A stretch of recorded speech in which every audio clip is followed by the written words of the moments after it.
امام مالک نے بیان کیا ان سے نافع نے اور ان سے عبداللہ بن عمر رضی اللہ عنہ نے کہ رسول اللہ صلی اللہ علیہ وسلم نے مزابنہ سے منع فرمایا۔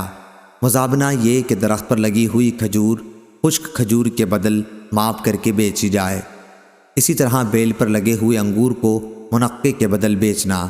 صحیح بخاری حدیث نمبر 2171۔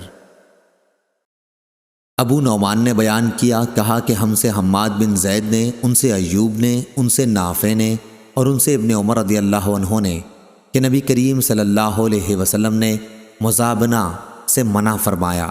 انہوں نے بیان کیا کہ مزابنہ یہ ہے کہ کوئی شخص درخت پر کی کھجور سوکھی کھجوروں کے بدلے ماپ تول کر بیچے اور خریدار کہے اگر درخت کا پھل اس سوکھے پھل سے زیادہ نکلے تو وہ اس کا ہے اور کم نکلے تو وہ نقصان بھر دے گا۔ صحیح بخاری حدیث نمبر 2172۔ زید بن ثابت رضی اللہ عنہ نے بیان کیا کہ نبی کریم صلی اللہ علیہ وسلم نے مجھے عرایا کی اجازت دے دی تھی، جو اندازے ہی سے بیع کی ایک صورت ہے۔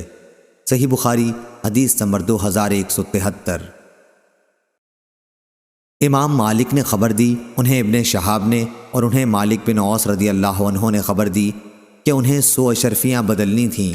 انہوں نے بیان کیا کہ پھر مجھے طلحہ بن عبید اللہ رضی اللہ عنہ نے بلایا اور ہم نے اپنے معاملے کی بات چیت کی اور ان سے میرا معاملہ طے ہو گیا۔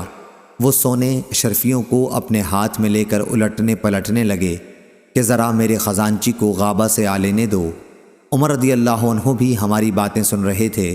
آپ نے فرمایا خدا کی قسم جب تک تم طلحہ سے روپیہ لے نہ لو ان سے جدا نہ ہونا، کیونکہ رسول اللہ صلی اللہ علیہ وسلم نے فرمایا ہے کہ سونا سونے کے بدلے میں اگر نقد نہ ہو تو سود ہو جاتا ہے، گیہوں کے بدلے میں اگر نقد نہ ہو تو سود ہو جاتا ہے، جو کے بدلے میں اگر نقد نہ ہو تو سود ہو جاتا ہے، اور کھجور کے بدلے میں اگر نقد نہ ہو تو سود ہو جاتی ہے۔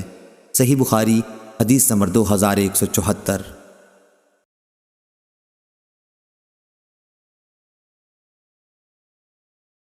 یحییٰ بن ابی اسحاق نے خبر دی، ان سے عبد الرحمن بن ابی بکرہ نے بیان کیا، ان سے ابو بکرہ رضی اللہ عنہ نے بیان کیا کہ نبی کریم صلی اللہ علیہ وسلم نے فرمایا سونا سونے کے بدلے میں اس وقت تک نہ بیچو جب تک دونوں طرف سے برابر کے لین دین نہ ہو، اسی طرح چاندی کے بدلے میں اس وقت تک نہ بیچو جب تک دونوں طرف سے برابر نہ ہو، البتہ سونا چاندی کے بدل اور چاندی سونے کے بدل جس طرح چاہو بیچو۔